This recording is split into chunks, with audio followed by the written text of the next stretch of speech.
বন্ধুরা, আজ গুরু পূর্ণিমা, তাই আমার গুরুদেবকে জানাই অন্তরের শতকোটি প্রণাম। আর সেই সঙ্গে আমার গুরুস্থানীয় যে সকল ব্যক্তিরা রয়েছেন তাদের প্রত্যেককে আমার শ্রদ্ধা ও প্রণাম জানিয়ে আজ নিরামিষ একটি ছোলা দিয়ে আলু পেঁপের ডালনার রেসিপি তৈরি করে তোমাদের সঙ্গে শেয়ার করছি। এটা খেতে এতটাই সুস্বাদু হয় বন্ধুরা, নিরামিষভাবে তৈরি হলেও এই একদম অল্প সময়ে এবং অল্প মশলায় এই রেসিপিটি তৈরি হয়ে যায়, কিন্তু খেতে দুর্দান্ত লাগে। যারা খায় না তারাও কিন্তু চেয়ে চেয়ে খাবে। তার জন্য দেখো এখানে নিয়েছি ভিজিয়ে রাখা ছোলা এক বাটি, আর তার সঙ্গে নিয়েছি পেঁপে একটা। পেঁপেটা একটু লম্বা সাইজের। তো পেঁপেটার গাটাকে আমি প্রথমে ভালো করে ছুলে নিচ্ছি।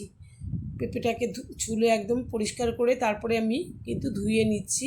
পেঁপের গায়ে একটা কষ মতন থাকে, একটু ধুয়ে পরিষ্কার করে তারপরে পেঁপেটাকে আমি কাটবো।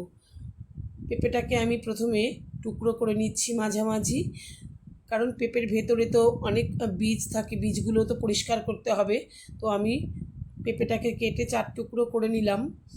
এবার একটা চামচের সাহায্যে এই পেঁপের বীজগুলোকে আমি পরিষ্কার করে নিচ্ছি।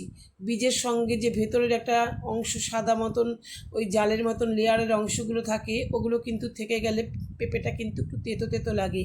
তাই বীজের সঙ্গে ভেতরের কিন্তু সমস্ত কিছুই পরিষ্কার করে নিতে হবে। একদম পরিষ্কার করে নিচ্ছি। দেখো খুব সুন্দর করে পরিষ্কার করে নিয়েছি। পেঁপের ভেতর থেকে বীজের সঙ্গে সব কিছু এই একদম হালকা হালকা যে কাগজের মতন জিনিসগুলো থাকে, এগুলোকে একদম পরিষ্কার করে নিলাম। এগুলো থাকলে না তেতো তেতো লাগে একটু। তো আমি এবার পেঁপেটাকে দেখো, যেহেতু ডালনা বানাবো তাই একটু মোটা মোটা করে আমি কেটে নিচ্ছি, তোমাদেরকে দেখাচ্ছি সেরকমভাবেই টুকরো টুকরো করে আমি কেটে নিলাম। আর তারপরে এর সঙ্গে আমি নিয়েছি আলু। ছোলা তো নিয়েছি, তোমরা দেখতেই পেয়েছো। তো আমি এর সঙ্গে এরকমই একটু বড় বড় করে কেটে নিয়েছি আলু। দুটো আলুকে আমি কেটে নিয়েছি, আর তার সঙ্গে ছোলা নিয়েছি। এবার এগুলোকে আমি গ্যাসে দেখো জল বসিয়ে দিয়েছি। এই জলে আমি একটু প্রথমে ভাপিয়ে নেব। আর এই জলটা দেখো ফুটছে, মোটামুটি ফুটে উঠছে। এই অবস্থায় আমি দিয়ে দিলাম পেঁপে আর আলু। তার সঙ্গে দিয়ে দেব এক বাটি যে ছোলা রেখেছিলাম, ভেজানো ছোলা, কাঁচা ছোলা, সেটাকেও আমি দিয়ে দেব এর সঙ্গে সেদ্ধ হওয়ার জন্য। একটু নাড়াচাড়া করে নেব পেঁপে আর আলু। আর তার সঙ্গে দিয়ে দেবো এবার সেদ্ধ হওয়ার জন্য একটু নুন আর একটু হলুদ।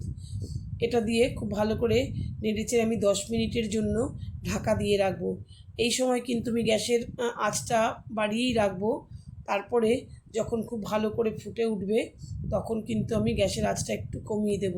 এখন আমি ঢেকে রাখছি। ঢেকে আমি 10 মিনিট মতন রেখে দিচ্ছি। 10 মিনিট পরে দেখাচ্ছি। দেখো একটু কিন্তু গ্যাসের আঁচটা পরে কমিয়ে দিয়েছি, প্রথমে আমার বাড়ানোই ছিল। একদম পেঁপেটাও দেখো সেদ্ধ হয়ে গেছে, আর আলুটাও সেদ্ধ হয়ে গেছে। এই অবস্থায় কিন্তু আমি জলটা ঝরিয়ে নেব। আর ছোলা তো সেদ্ধ হয়েই গেছে। এবার কড়াইতে তেল দিয়ে দেখো দারচিনি, এলাচ আর লবঙ্গ দিয়ে দিলাম, গোটা গরম মশলা ফোড়ন দিয়ে দিলাম। দিয়ে এরপরে দিয়ে দেবো 1/2 চামচ কালো জিরে। এখানে কালো জিরের সুগন্ধটা খুব ভালো যায়। তার সঙ্গে দুটো কাঁচা পাকা লঙ্কা আর তেজপাতা দিয়ে দিলাম। তারপরে দিয়ে দেবো এখানে কুড়ে রাখা আদাটা পেঁপেতে তো খুব ভালো লাগে। তোমরা সবাই জানো যে আদা না দিলে পেঁপের একটা যে গন্ধ সেটা যায় না, আদা দিতেই হয় নিরামিষ তরকারির জন্য বলছি। আর তার সঙ্গে দিয়ে দেবো দুটো টমেটো পেস্ট করে রেখেছিলাম। দুটো টমেটো দিয়ে খুব ভালো করে নেড়ে চেড়ে এখানে দিয়ে দেবো অল্প করে, মানে 1/2 চামচেরও কম, বলেছি না অল্প মশলায় আমি তৈরি করবো একদম।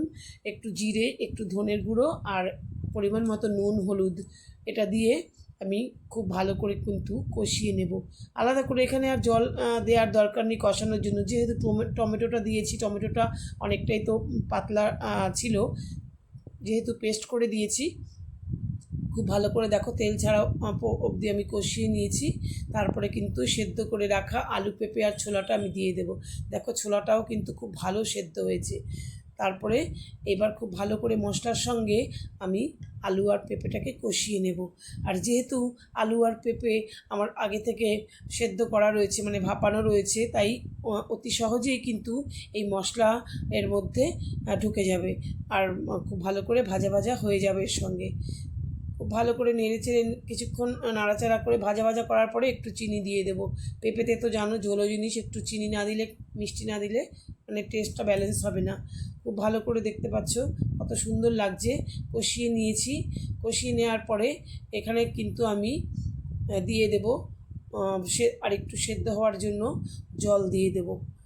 তো আমি এখানে নর্মাল জলটাই দিয়েছি, তোমরা চাইলে এখানে গরম জলটাও ব্যবহার করতে পারো।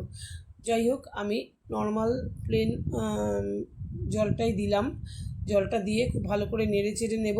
এই জলটা কিন্তু কিছুক্ষণ 5 মিনিট মতন আবার একটু ঢাকা দিয়ে রাখবো 5 মিনিট মতন, তাহলে একদম সুসিদ্ধ হয়ে যাবে পেঁপে আলু, আর ঝোলটাও কিন্তু একটু টেনে যাবে। আমার কিন্তু রান্নাটা একদম কমপ্লিট হয়ে যাবে। এখানে এখন আমি একটু ঘি আর গরম মশলা দিয়ে নামিয়ে দেব।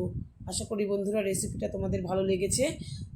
তোমরা কিন্তু পুরো ভিডিওটা দেখার জন্য তোমাদের সকলকে অনেক ধন্যবাদ জানাই। এই ভাজা মশলাটা কিন্তু জিরে, ধনে, এলাচ আর গোলমরিচ আর শুকনো লঙ্কা এটা দিয়ে আমি ভাজা মশলাটা তৈরি করে রেখেছিলাম। আশা করি তোমরা সকলেই সুস্থ থেকো, ভালো থেকো। দেখা হবে পরবর্তী ভিডিওতে। ধন্যবাদ।